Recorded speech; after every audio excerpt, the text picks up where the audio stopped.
반갑습니다. 11월 10일 화요일 큐티 스케치 시간입니다. 오늘 본문은 데살로니가 후서 1장 1절부터 12절까지 말씀입니다.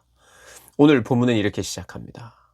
바울과 실루아노와 디모데는 하나님 우리 아버지와 주 예수 그리스도 안에 있는 데살로니가인의 교회에 편지하노니 하나님 아버지와 주 예수 그리스도로부터 은혜와 평강이 너희에게 있을지어다. 오늘부터는 이제 데살로니가 후서가 진행이 됩니다. 데살로니가 후서는 데살로니가 교회에 보내는 바울의 편지인데요. 두 번째 편지라는 뜻입니다. 첫 번째 편지는 뭘까요? 데살로니가 전서, 전에 보냈다. 그다음 데살로니가 후서, 후에 보냈다. 영어로는 First Thessalonian, 그래서 데살로니가 전서, 첫 번째 데살로니가에 보내는 편지라는 뜻입니다. First Thessalonian. 그 다음 두 번째 Second Thessalonian, 이렇게 영어는 표현이 되어 있습니다. 두 번째 보내는 편지인데요. 이 편지는 또 비교적 데살로니가 전서를 쓰고 나서 비교적 빠른 시간에 한 두세 달 후에, 그 정도 후에 또 편지를 보냈는데, 고린도 지역에 머물면서 사도 바울이 또 격려하고 위로하고 또 필요한 하나님의 말씀을 전해주기 위해서, 하나님의 뜻을 또 전해주기 위해서 편지를 쓴 것입니다. 오늘 편지 내용 첫 구절을 보니 인사를 하고 있죠. 하나님 아버지와 주 예수 그리스도로부터 은혜와 평강이 너희에게. 은혜와 평강은 항상 이렇게 사도 바울이 즐겨 쓰는 아주 좋은 내용입니다. 쓰기를 좋아하는 내용이죠. 은혜. 구원은 은혜로 받지 않습니까? 은혜로 받아서 하나님과 화목하는 거. 하나님과 화목하고 하나님 앞에서 죄 용서를 받은 자들이 누리는 것이 하나님과의 평강이죠. 하나님과의 평화의 관계. 그게 구원입니다. 그래서 그 구원의 기쁨, 그 구원의 은혜가 늘 머물기를 기도한다는 것입니다. 그게 인사이죠. 인사차 하는 게 아니라 실제로 그것이 인사이고, 그것이 참 원함이고 바람이기 때문에 쓰고 있습니다. 사도 바울은 이제 3절부터 이제 본격적으로 형제들에 대한 이야기를 하고 있는데, 3절을 보면 그 데살로니가 전서 1장에 나타나는 그런 비슷한 내용이 나타나고 있습니다. 3절 이렇게 이야기합니다. 형제들아, 우리가 너희를 위하여 항상 하나님께 감사할지니. 늘 전서에서도 감사했어요. 무엇 때문에 전서에서 감사했습니까? 그들의 믿음의 역사, 그리고 교회 안에 있는 사랑의 수고, 또 인내하면서 인내하는 소망의 인내. 그것이 그리스도인들에게 나타나는 특징이고, 교회 안에 나타나야 할 특징인데, 비교적 짧은 기간에 세워진 교회임에도 불구하고 그런 것이 나타나고, 그것이 오히려 소문이 나고, 그러니 사도 바울은 참 기쁘고 감사했죠. 근데 오늘 데살로니가 후서에서는 어떤 내용으로 감사하고 있느냐 보니까, 항상 하나님께 감사할지니 이것이 당연하다. 당연함은 너희의 믿음이 더욱 자라고, 전서 때보다 더 잘한 것 같아요. 이전에 보냈던 편지보다, 편지 내용 때 이야기했던 것보다 더 잘한 것 같아요. 믿음이 더욱 자라고, 너희가 다 각기 서로 사랑함이 풍성하고, 그 사랑의 수고도, 서로 사랑하는 것도 더 풍성해졌다는 거예요. 그리고 4절에 그러므로 너희가 견디고 있는 모든 박해와 환난 중에서 너희 인내와 믿음으로 말미암아 하나님의 여러 교회에서 우리가 친히 자랑하노라. 여러 교회에 다니면서 데살로니가 교회 성도들을 자랑하고 교회를 자랑한다는 거예요. 그들의 환난 가운데서도 인내와 믿음으로 살아가고 있다는 것. 그러니까 전서의 내용과 동일한 내용으로 칭찬하고 감사하고 기뻐하고 있습니다. 참 중요해요.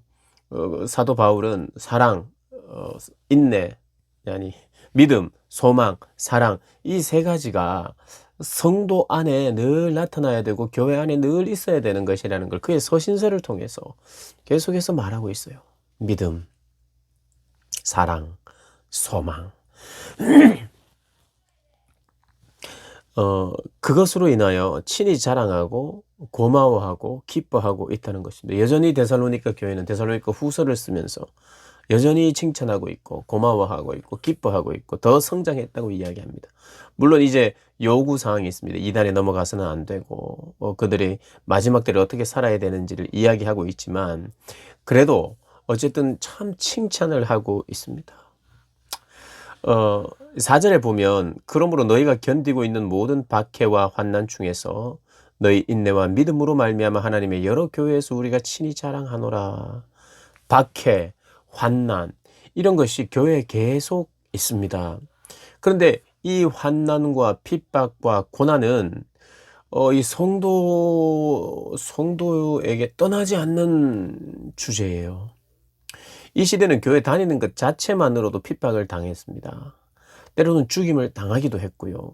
현재는 그렇지는 않습니다. 우리가 지금 신앙생활을 하고 있는데 교회 다닌다는 것 때문에 누군가가 우리를 괴롭히면 그건 큰일 납니다. 그죠?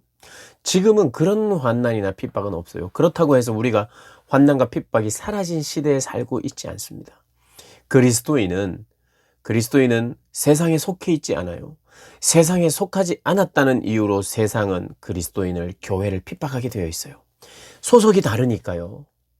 세상이 교회를 좋아할 수가 없습니다.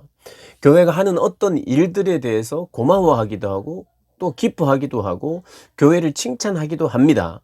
때로는 교회가 하는 그 어떤 일 때문에 칭찬을 할 수도 있지만 세상은 교회와 같이 갈 수가 없어요. 소속이 달라요. 세상은 교회, 진리, 성도를 담아낼 수가 없습니다. 세상은 예수님을 담아낼 수가 없어요. 그래서 세상은 심판받는 곳입니다. 주님이 없는 곳, 그 세상은 심판받게 되어 있어요. 그리고 그 심판 전에는 환난이 있습니다. 세상으로부터의 환난. 그래서 오늘 본문이 이야기해요. 세상이 너에게 환난을 주었느냐? 그 환난을 세상이 겪게 될 것이다. 환난을 준 자가 환난을 받게 될 것이다. 언제요? 마지막 때에. 그리고 환난을 받는 것은 오히려 하나님 나라에 합당한 자들의 표지입니다. 그러니까 내가 교회답게 내가 세상과 구별된 세상의 소속이 아니라는 것을 인정하고 고백하고 살아가면 소속이 다르다는 이유로 세상이 우리를 핍박한다. 이 핍박이 사실은 하나님 나라에 합당한 자로서의 표시입니다. 우리는 이 땅을 살면서 하나님이 주신 은혜로 또 하나님이 주신 선물과 하나님이 주신 지혜와 총명으로 탁월한 어떤 일을 할 수도 있습니다. 눈에 띄는 참 칭찬받을 만한 일을 해낼 수도 있습니다. 여러 사회, 우리 모든 여러 이 땅을 살아가는 삶의 영역에서요. 직장에서, 학교에서, 가정에서, 또 경제적인 활동, 정치적인 활동, 그 여러 활동의 영역에서 참 좋은 일들을 할 수 있어요. 그리고 하나님이 지혜를 주시고 능력을 주셔서 그 일을 누구보다도 더 잘 감당하는 그런 사람이 될 수도 있습니다. 그러나 우리가 하나님을 믿고 예수를 믿고 복을 주시는 하나님은 우리가 이 땅에서 세상 사람들보다 더 좋은 것을 선점하는 그렇게 하기 위해서 우리에게 힘을 주시거나 우리가 세상을 살아가는 믿지 않는 자들과 경쟁해서 그들을 이기는, 그래서 세상에서 그들보다 더 낫다라고 하는 것을 증명하기 위하여 하나님이 우리에게 힘을 주시거나 능력을 주시지 않습니다. 우리는 세상에서 그런 빛을 발하지만 그 빛은 세상이 감동도 받지만, 그래서 그 빛을 보고 어둠이 밝혀지고 돌아오는 그런 역사도 있지만, 세상이라고 하는 세상의 주관자, 또 세상의 가치, 세상의 중심은 빛을 미워하고 싫어하고 환난 가운데 있다는 걸 우리가 꼭 기억해야 합니다. 오늘 본문은 그래서 환난과 고난이 오히려 부르심에 합당한 자로서의 그런 표시다라고 이야기를 합니다. 그러면서 그 고난을 어떻게 당해야 되느냐, 어떻게 감당해야 되느냐, 그 환난과 고난이 있을 때, 그 악이 있을 때 우리는 악을 선으로 이기는 것을 훈련해야 돼요. 오늘 본문도 이렇게 이야기를 합니다. 하나님 나라에 합당한 자로 여김을 받게 하려 함이니 무엇이요 고난이 그 나라를 위하여 또한 고난을 받느니라. 그리고 11절에는 이렇게 이야기합니다. 이러므로 우리도 항상 너희를 위하여 기도하면 우리 하나님이 너희를 그 부르심에 합당한 자로 여기시고 모든 선을 기뻐함과 믿음의 역사를 능력으로 이루시고 우리 하나님 주 예수 그리스도의 은혜대로 우리 주 예수의 이름이 너희 가운데서 영광을 받으시고 너희도 그 안에서 영광을 받게 하려 함이라. 여러분, 이 땅에서 우리가 고난을 당할 때 그 고난은 우리를 성장하도록 만들어요. 고난이 있을 때에 이것이 우리의 믿음을 증명할 가장 좋은 기회입니다. 내가 그리스도인이라는 것을 밝힐 때에 오히려 나에게 어떤 고통이 있을 수 있지만 그렇게 밝히는 그때가 오히려 내가 하나님 앞에서 나의 정체성을 분명하게 나의 신앙의 고백을 더 정확하게 고백하고 표현할 수 있는 것입니다. 그러면 하나님은 그 고난의 길에서 우리를 넘어뜨리고 그냥 핍박을 당하고 환난을 당하고 그래 힘없이 맥없이 그렇게 살도록 하시느냐? 그렇지 않고 그 고난을 통하여 하나님을 더 의지하게 하고 그런 어떤 악한 것들, 악한 어떤 방식에 대해서 세상의 방식에 대해서 내가 선으로 그 악을 이기는 그 이김을 통하여 우리를 강하게 단련시킵니다. 그래서 우리를 거룩하게 하시고 우리를 정금같이 나오도록 하세요. 그래서 고난은요. 고난이 주어지고 하나님을 찾을 때, 하나님을 의지할 때, 하나님을 의지하지 않으면 고난은 고난으로 끝납니다. 고난은 고통으로 끝나요. 아무런 의미도 없어요.